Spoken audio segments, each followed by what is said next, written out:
ഇന്ന് തന്നെ ഡൗൺലോഡ് ചെയ്യൂ. കാണൂ നിങ്ങളുടെ ഫേവറേറ്റ് ഷോസ്. എന്താ ദുർഗ ഇതൊക്കെ? മുത്തശ്ശി എന്നോട് ക്ഷമിക്കണം.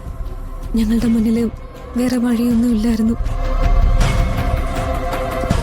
നീ എന്തൊക്കെ ന്യായം പറഞ്ഞാലും ഇത് ശരിയായില്ല മോളെ. നീ ആരെ കല്യാണം കഴിക്കണമെന്ന് പറഞ്ഞാലും സന്തോഷത്തോടെ ഞങ്ങളത് നടത്തി തരുമായിരുന്നല്ലോ. എന്നിട്ട് പിന്നെ എന്തിനാ ഇങ്ങനെ ചെയ്തത്? ദുർഗയെ കുറ്റം പറയണ്ടെങ്കിൽ ഞാനാ ആരും അറിയണ്ടെന്ന് വാശി പിടിച്ചത്. ഇപ്പോഴെങ്കിലും അമ്മയ്ക്ക് മോന് ഇവളുടെ തനി നിറം മനസ്സിലായല്ലോ. അതെ, അമ്മയുടെ നാവെന്ന് ഇറങ്ങിപ്പോയോ? ഇത്രയും നേരം എന്റെ ദുർഗ തെറ്റൊന്നും ചെയ്യില്ല എന്ന് പറഞ്ഞ് വലിയ ആളായിരുന്നല്ലോ. എന്നാലും ചേച്ചിക്കും കിരൺ ചേട്ടനും എന്നോടൊരു വാക്ക് പറയായിരുന്നു. ഞാനും അശി ഇവളെ കണ്ട് പഠിക്കണമെന്നല്ലേ മുത്തശ്ശി പറയാറ്. എന്താ മുത്തശ്ശി, കൊച്ചുമളുടെ ഈ സ്വഭാവമാണോ ഞങ്ങൾ കണ്ടുപിടിക്കേണ്ടത്? അങ്ങനെ ചോദിക്കഞ്ചു. ഞാൻ നേരിൽ കണ്ട കാര്യം വന്ന് പറഞ്ഞിട്ടും ഞാൻ നുണ പറയുകയാണെന്ന് പറഞ്ഞ് എന്നെ കുറ്റപ്പെടുത്തുകയായിരുന്നില്ലേ? എന്തേ നിനക്കിപ്പോ തൃപ്തി ആയോ ദുർഗ?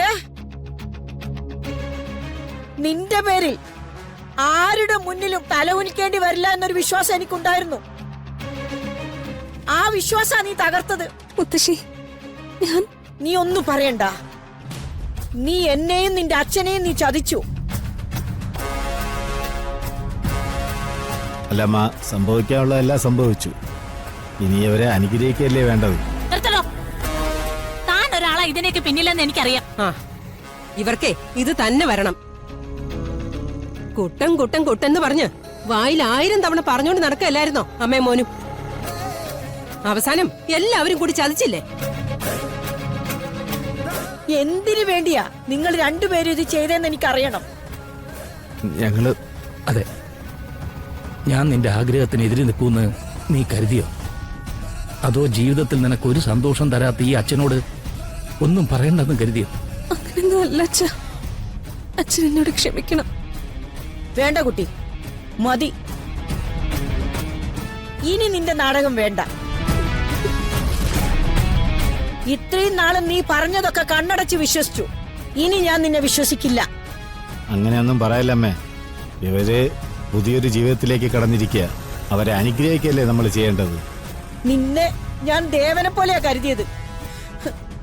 നീയും ഞങ്ങളെ ചതിക്കാൻ കൂട്ടുന്നു അല്ലേ?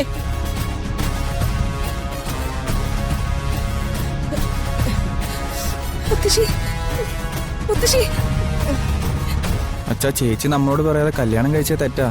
പക്ഷേ നമ്മളെല്ലാവരും ആഗ്രഹിച്ച കാര്യം തന്നെയല്ലേ ചേച്ചിയുടെ കല്യാണം. അത് നടന്നതിൽ നമ്മൾ സന്തോഷിക്കല്ലേ വേണ്ടേ? അഭി, നീ ചെറിയ വയല് വലിയ വർത്താനം പറയണ്ട. ഇവളെ ന്യായീകരിക്കാനും നോക്കണ്ട. നിങ്ങളെയൊക്കെ പേടിച്ചിട്ടായിരിക്കും ചേച്ചിയും കിരൺ ചേട്ടനും കല്യാണക്കാരിയും രഹസ്യമായിട്ട് വെച്ചത്. അതെന്താ? ഞങ്ങൾ അറിഞ്ഞാല് നിങ്ങൾ കല്യാണം മുടക്കും.